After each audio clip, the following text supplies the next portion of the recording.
Jamal Hayes had experienced many tense moments in the courtroom, but what transpired that evening on his own neighborhood streets was something he never anticipated. So if it was a place he associated with peace where he could escape the trials and tribulations of his professional life, yet as he stood with his hands on the hood of his own car, he felt none of the tranquility his neighborhood usually offered.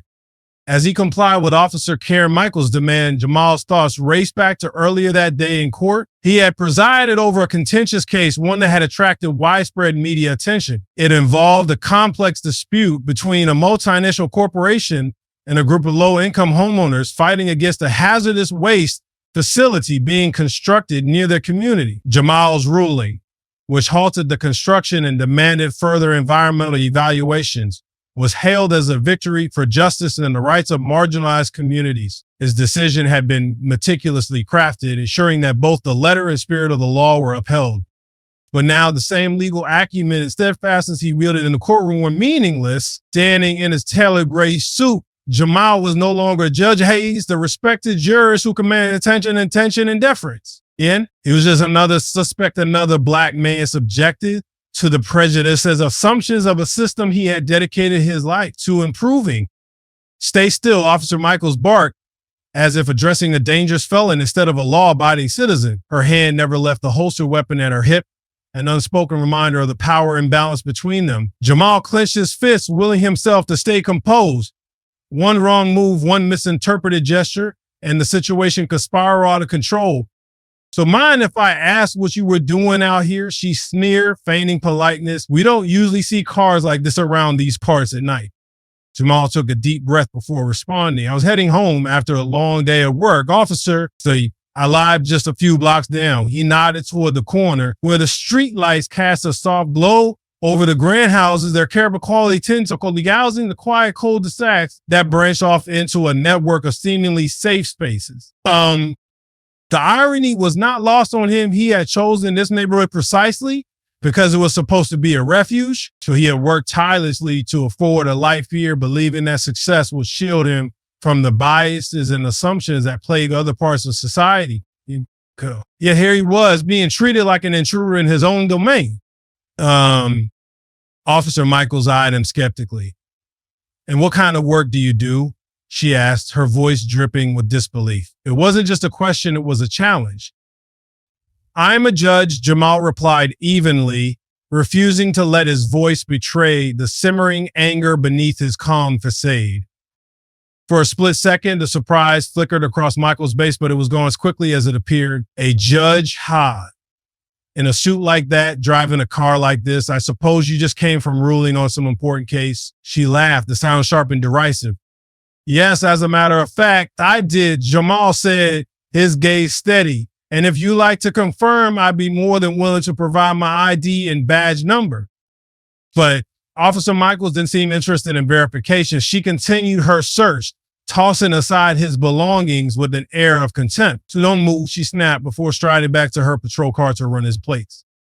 Jamal stood beside his vehicle, his eyes fixed on a cluster of onlookers that had gathered at the end of the block. Among them, he recognized Mrs. Davenport, his elderly neighbor, clutching her shawl tightly around her shoulders. She was watching with wide eyes, her mouth set in a disapproving frown.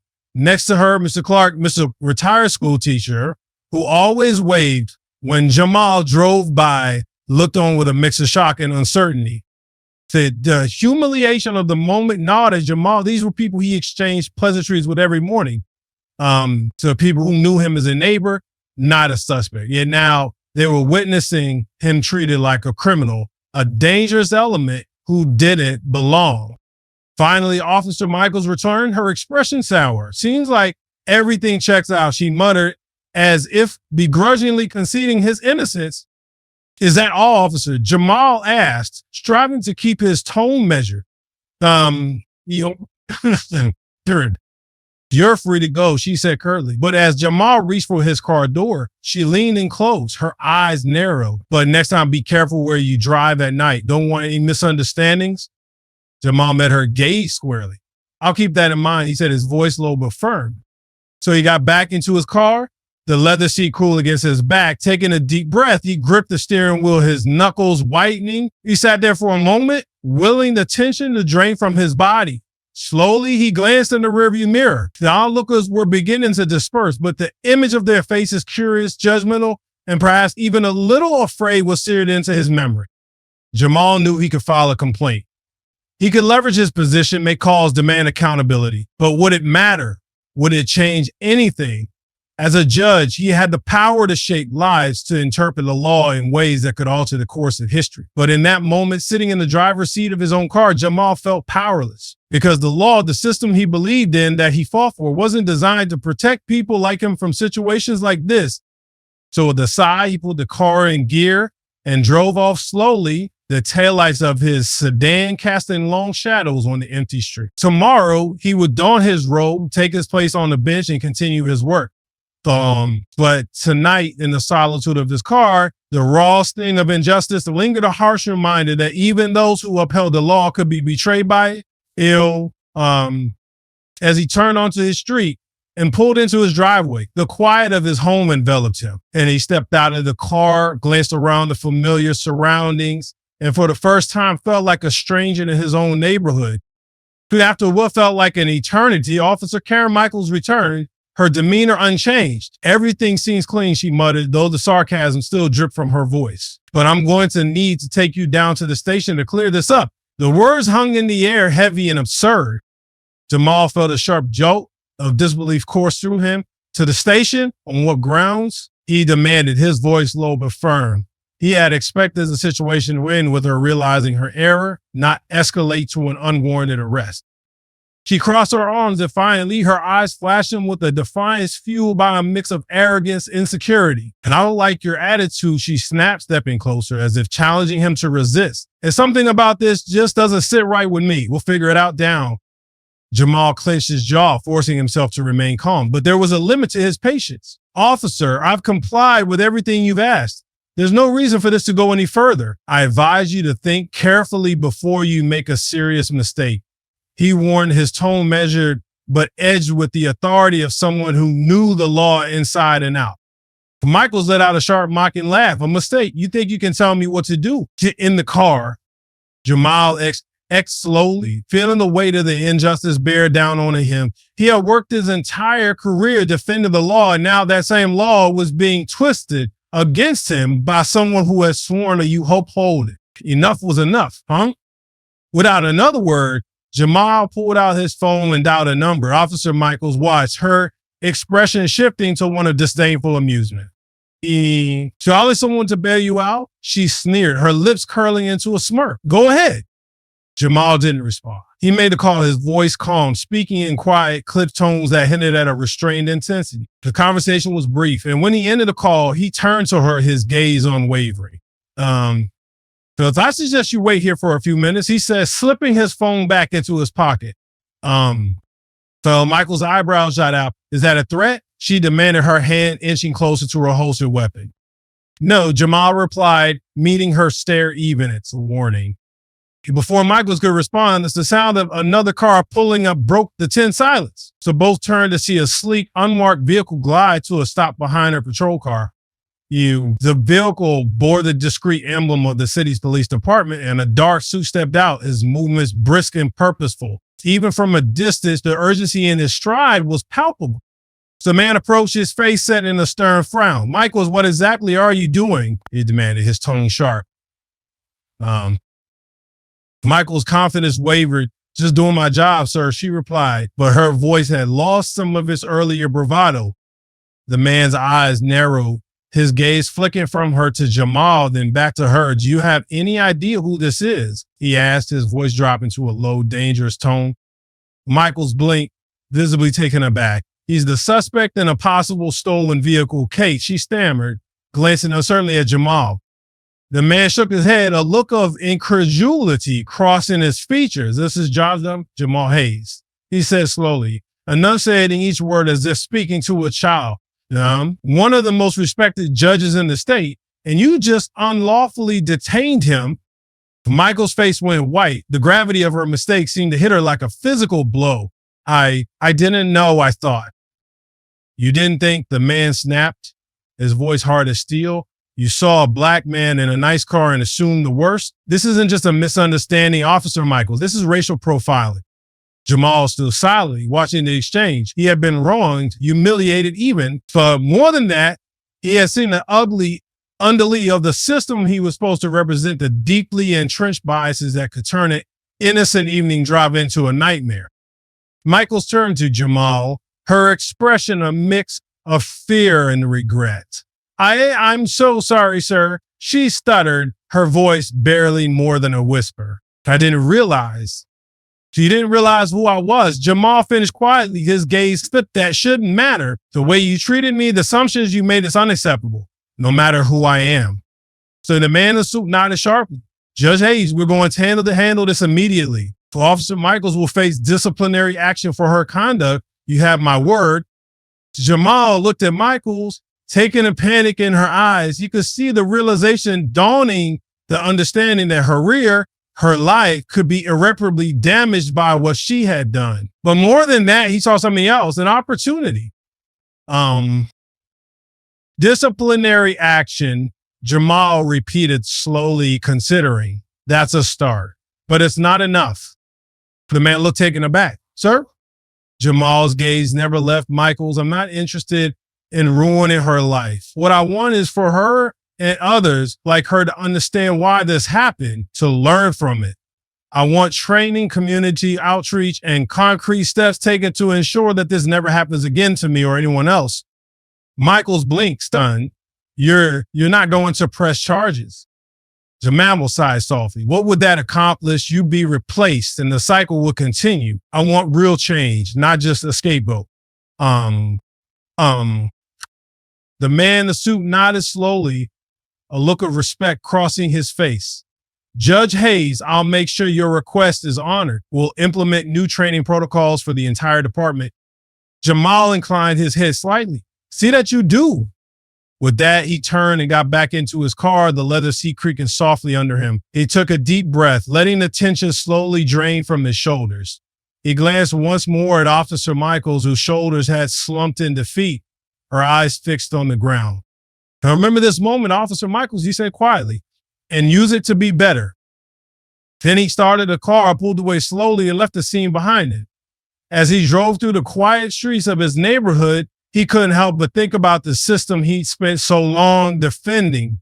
The change he realized didn't always come from the bench. Sometimes it started right here on the streets in small, painful moments of reckoning.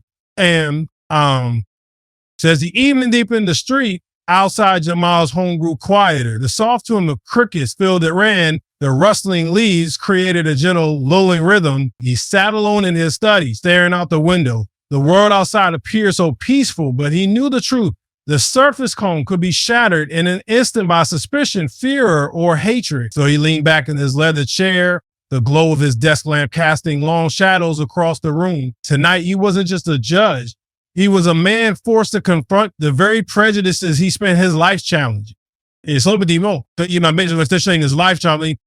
Jamal turned his gaze back to the draft of his proposal on the screen. It was a bold initiative, a community-led justice reform project that sought to reimagine how law enforcement and society interacted. The proposal wasn't about punishment, but prevention.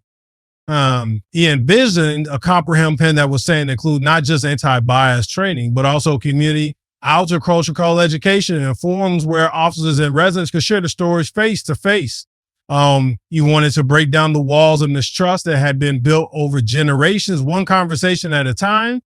But Jamal knew that real change required more than words on paper. It demanded buy-in from every level of leadership, and most importantly, the willingness of people like Officer Michaels to see beyond the uniform, beyond the badge, and recognize the shared hurt in every person they encountered. He thought again about Michaels, the fear in her eyes as she realized her mistake, the defensive posture that had melted into confusion and finally a flicker of something else. So was it remorse, understanding, or simply fear for her own future? Jamal wasn't sure, but he wanted to believe that something had shifted in her. If there was even a chance to reach her and others like her, then he had to try. If you imagine a day when officers like Michaels would walk these same streets, not with suspicion, but with genuine familiarity and respect for the people they serve. And on a day when a black man driving home in a nice car would be greeted with a nod of acknowledgement, not a demand to step out of his vehicle. The next morning, after a restless night, Jamal decided to take his proposal straight to the chief of police. As he drove to the station, he felt a curious mixture of hope and anxiety. He knew how these meetings usually when proposals like his were often met with polite nods and empty promises, then quietly shelved. But today he was determined to push harder. When he arrived, Chief Roger DeWitt was waiting. DeWitt was a stern, no-nonsense man known for strict adherence to procedure. He had a reputation for fairness, but Jamal knew the chief was also deeply protective of his officers. As Jamal stepped into the office, DeWitt stood extending a hand. Judge Hayes, DeWitt greeted with a nod. I heard about what happened last night. I want to personally apologize for the incident. Jamal shook his hand, his gaze steady. An apology is appreciated, Chief, but I'm not here for that. And I'm here to ensure it doesn't happen again to me or anyone else. DeWitt's brow furrowed, I understand. And I assure you, Officer Michael will face disciplinary action. That's not enough. Jamal interrupted firmly. This isn't just about one officer's conduct. So it's about the culture that enables these kinds of interactions. We need systemic change, Chief. So I have a proposal I want you to review. It's not about punishment. It's about building a bridge between law enforcement and the communities they serve. DeWitt's eyes narrowed slightly as Jamal handed over the document. He read in silence, his face a mask of concentration. As the minutes ticked by, Jamal watched him closely, searching for any sign that his words were sinking in. Finally, DeWitt looked up, his expression thoughtful. You're asking for a lot. He said slyly, mandatory training, community involvement, more direct accountability. This will require a significant shift in how we operate. Yes, Jamal agreed, because what we're doing now isn't working. You know that as well as I do. DeWitt leaned back in his chair, studying Jamal intently. Why not push for harsher penalties? Make an example out of Michaels. Jamal shook his head. If I push for her to be fired, it sends a message, sure, but that message is fear, not change. It makes other officers more careful about being caught, not about correcting the biases that leads us to these situations in the first place. The chief was silent for a long moment, then slowly nodded. All right, Judge Hayes, so let's try it your way. I'll bring this to the city council and see if we can get it implemented. The wave of relief washed over Jamal, but he tempered it with caution. It was all I asked, Chief, just a chance. As Jamal left the station, a sense of purpose filled him. This was just the beginning. He would follow up with the council, press the mayor's office, and if needed, rally public support. He knew there would be resistance. Change was always met with resistance, but he also knew that sometimes one person could spark a movement. Days turned into weeks, and slowly the seeds of Jamal's initiative began to take root. It started with small steps, meetings between officers and local leaders, workshops that forced participants to confront their own biases, and ride-alongs that paired young officers with community mentors. There were setbacks, of course. Some officers bristled at the new requirements, and a few outright refused to participate. But others, like Officer Michaels, began to show signs of transformation. So one evening, months later, Jamal received an unexpected call. It was Michaels. Judge Hayes, I wanted to thank you, she said hesitantly. I didn't understand at the time, but that night changed me. And I've been working with a local youth group, and I'm starting to see things differently. So I know I still have a lot to learn, but I'm trying. Jamal felt a swell of emotion, his grip tightening on the phone. That's all I ever wanted, Officer Michaels, for you to see, to understand. Keep at it. So as he hung up, he realized that the initiative wasn't just changing officers. It was changing him too. It had renewed his belief that even small steps could lead to real progress. Months turned into years, and the community began to feel the shift. Relationships formed between officers and residents. Trust, once shattered, was slowly rebuilt. The program gained recognition, serving as a model for other cities grappling with similar challenges. So one day, as Jamal walked through the very neighborhood where the confrontation had taken place, he saw something that made him pause. A young officer, familiar but bearing the same insignia as Michael, stood chatting amiably with a group of teenagers on the corner. There was no tension, no hostility, just laughter and conversation. Jamal smiled. It wasn't a perfect world, but it was a better one. And for that, he was grateful. So as in the end, true justice wasn't just about the absence of wrongdoing. It was about the presence of understanding, empathy, and the willingness to change. And that he thought was a victory worth fighting for.